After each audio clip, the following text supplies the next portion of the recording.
All right, the integument system. So this is made up of the integument, which is the skin, and then as well as accessory structures like hair and different sweat pores.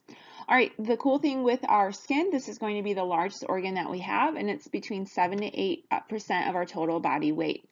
Now there's two different layers that we have. We have first the epidermis, which is going to be the superficial or topmost layer, and then what we have is the dermis, which is going to be underneath it and composed of different connective tissues. We also have a subcutaneous level, or I'm sorry, subcutaneous layer.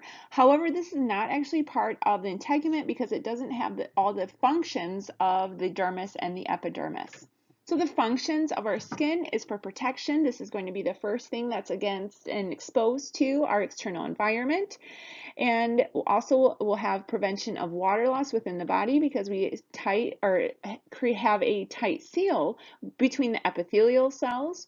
Also temperature regulation, so the blood vessels that are found within the dermis are going to dilate when we're very hot and are going to constrict when we're under cold environments. Also, what we have is metabolic regulation.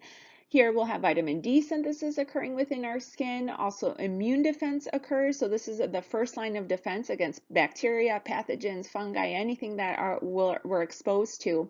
Also, we have a lot of different sensory receptors that are found within our skin, and these will be found within the dermal layer. And so like touch, pressure, differences in heat and pain, these are all due to different nerve endings that we find. Now we're going to go through the different layers of the epidermis, starting with the most deep, and then we'll continue going superficial.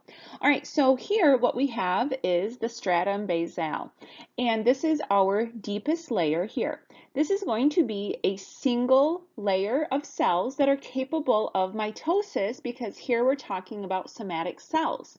And these are going to be adjacent to then the dermis, which is going to be right below here in the basement membrane. So here below is the basement membrane, which will have attached to the basal surface, and then here would be the apical surface for these epithelial cells. Unique thing with this layer is that we find keratinocytes, and this is where we make the protein keratin that makes for that protection and waterproof properties for our skin. Also, what we find are different melanocytes, and this is what causes the pigment of melanin, and this helps to reabsorb UV light and prevent DNA damage. So individuals that are darker in skin color have more melanin than those that are lighter in skin color. Now going more superficial from the stratum basale, we're into the stratum spinosum.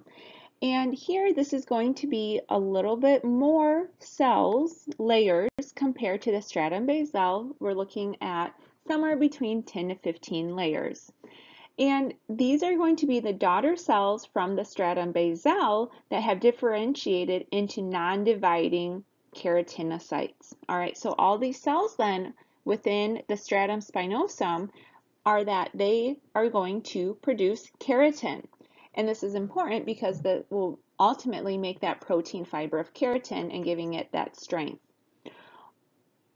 Also with this layer, what we find are different immune cells like phagocytes and dendritic cells. And here, these are going to be important for the initiation of the immune response.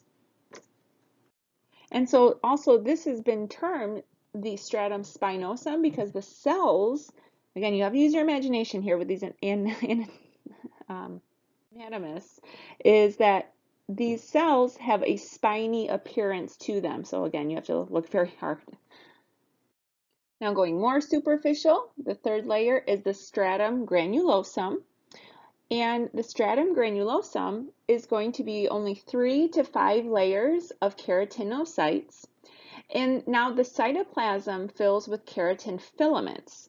And if you see in this image here, it's a lot darker, right? And so these are due to the keratin fibers.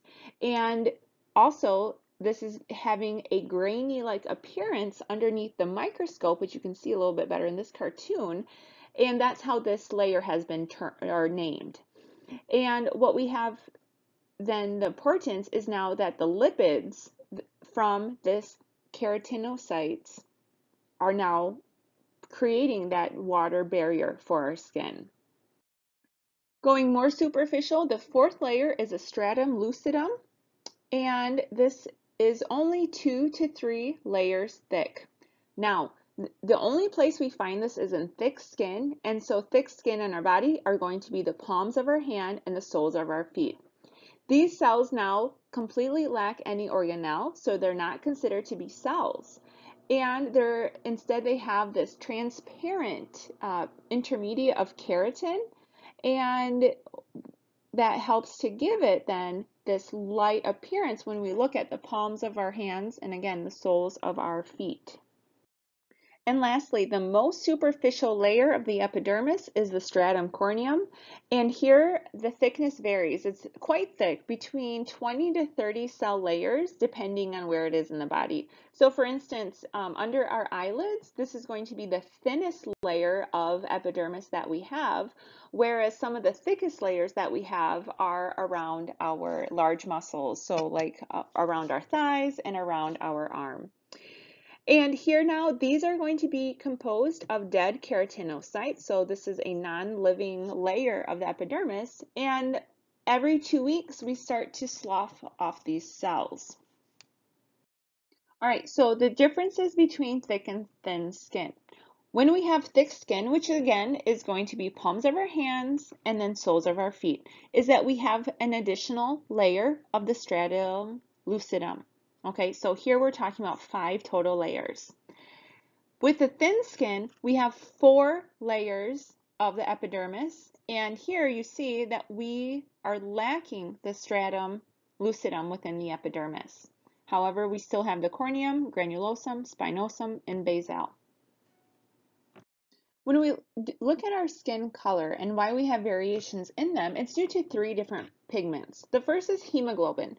Hemoglobin is going to be found within the dermal layer because this is going to be the blood pigment and gives it the red color to it. The blood vessels, though, are going to be found again in the dermis because the epithelial tissue in the epidermis is avascular, lacking blood vessels. All right, big one too is going to be melanin. All right, so melanin is going to be produced by melanocytes, and this is going to increase in people that are exposed more to UV radiation. And what it does, it helps absorb that so it's not harmful to the body. And again, people who are darker in skin color have more melanin, and those that are lighter have less melanin. And lastly, keratin is going also to be a pigment that we find from food, such as oranges and carrots, that's going to be yellow-orange, and that will accumulate within the cells and will be found within the layer of the stratum basal.